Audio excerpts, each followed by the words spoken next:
Semangat menyambut peringatan hari ulang tahun kemerdekaan ke-77 Republik Indonesia terpancar dari aksi para peserta lomba gerak jalan ini. Dengan dandanan kompak dan koreografi unik, peserta gerak jalan ini antusias tampil menyemarakan lomba menyambut peringatan 17 Agustus. Aksi kocak ini sukses menarik perhatian netizen dengan komen-komen lucu. Tak mau kalah, para peserta lomba gerak jalan 17-an ini juga antusias menyambut hari peringatan kemerdekaan Indonesia. Dengan dandanan unik layaknya tokoh kartun Shaun the Sheep, mereka tampil dan menghibur warga. Aksi lucu mereka juga sukses menarik perhatian warganet hingga viral di media sosial. Masih tentang gerak jalan, nasib naas dialami seorang peserta lomba gerak jalan. Saat tengah menyusuri jalan utama, salah satu peserta ditabrak dari belakang oleh sebuah mobil. Warga di sekitar yang melihat langsung berusaha menolong korban.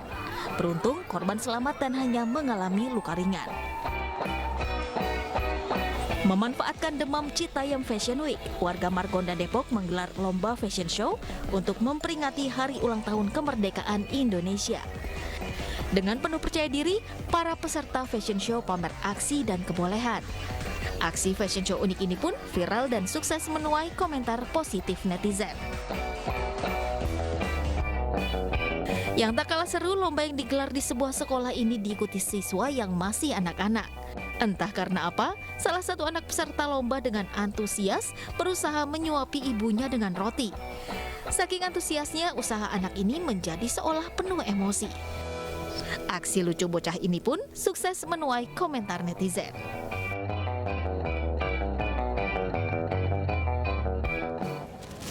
Presiden Joko Widodo menghadiri sidang tahunan MPR RI dan sidang bersama DPR dan DPD RI di Gedung Nusantara Kompleks Parlemen Senayan, Jakarta. Seperti tahun-tahun sebelumnya, Presiden Joko Widodo kerap kali memberikan kejutan dengan penggunaan pakaian adat Nusantara saat menyampaikan pidato kenegaraan. Tiba sekitar pukul 18:59 waktu Indonesia Barat, Presiden Joko Widodo kali ini menggunakan baju adat Paksian khas daerah Bangka Belitung dengan warna dominan hijau. Baju adat yang dikenakan Presiden Jokowi dalam sidang tahunan 2022 ini bermotif pucuk rebung yang melambangkan kerukunan. Sementara pemilihan warna hijau mengandung filosofi kesejukan, harapan, dan pertumbuhan. Sementara Ibu Negara Iriana Joko Widodo nampak menggunakan kebaya dengan paduan warna merah muda. Dan pemirsa, pidato tahunan Presiden di tahun 2022 ini merupakan yang pertama kalinya sejak pandemi 2020 dihadiri oleh seluruh anggota parlemen.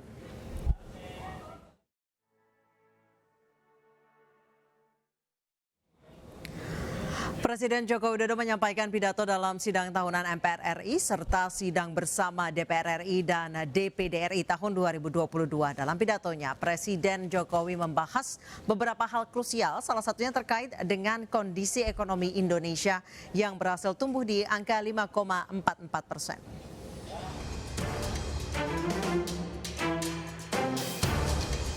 Presiden Joko Widodo menyebut meski saat ini semua negara, termasuk Indonesia, sedang menghadapi ujian. Bahkan 553 juta jiwa terancam mengalami kemiskinan ekstrim, namun Indonesia termasuk negara yang mampu menghadapi krisis global ini dengan berhasil mengendalikan pandemi COVID-19.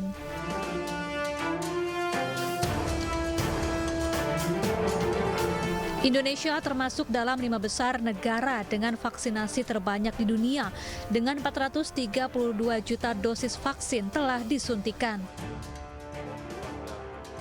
Inflasi juga berhasil dikendalikan di kisaran 4,9%. Angka ini jauh di bawah rata-rata inflasi ASEAN yang berada di sekitar 7%. Selain itu, ekonomi pun berhasil tumbuh positif di angka 5,44% pada kuartal 2 tahun 2022. Jokowi menambahkan sampai dengan pertengahan tahun 2022, kondisi APBN surplus 106 triliun rupiah. Pemulihan ekonomi Indonesia dalam tren yang terus menguat, tumbuh 5,01% di triwulan pertama 2022. dan menguat signifikan menjadi 5,44% di triwulan kedua tahun 2022. Meski demikian, Presiden menekankan masyarakat harus tetap waspada dan hati-hati dengan situasi saat ini yang masih dalam masa pandemi COVID-19.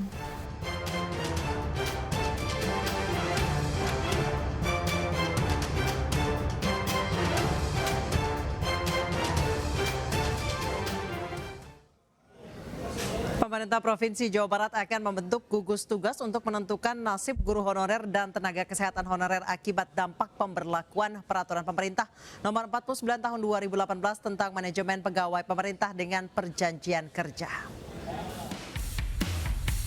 Pemberlakuan PP nomor 49 tahun 2018 membuat para honorer guru dan nakes di Jabar saat ini tengah kebingungan mengenai nasib masa depan mereka.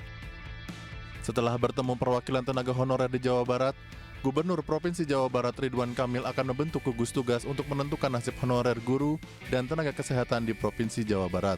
Semua aspirasinya kita dengarkan dan solusi Jawa Barat adalah akan membentuk gugus tugas antara perwakilan mereka dengan tim dari Jawa Barat untuk secara transparan mencari solusi. Kalau itu kewenangan pusat, kita berjuang sama-sama ke pusat, kalau kewenangan provinsi, kita cari solusi di provinsi, kalau kewenangannya bupati wali kota, kita bikin edaran dan lain sebagainya. Kan perlu semuanya ketahui, rata-rata di Jawa Barat ini 70% sampai 75% tenaga kesehatan yang bekerja di Fasiankes milik pemerintah adalah saya katakan honorer ya. Honorer artinya non ASN, bukan P3K, bukan PNS. Sebelumnya, pemerintah pusat menerapkan aturan baru mengenai tenaga honorer. Dalam PP nomor 49 tahun 2018, pasal 99 ayat 1 menyatakan bahwa tidak diperkenankan ada pegawai non-ASN di dalam Badan Layanan Umum Daerah dan hanya diberikan waktu 5 tahun setelah PP tersebut diundangkan. Dari Bandung, Jawa Barat, Ervan David, iNews melaporkan.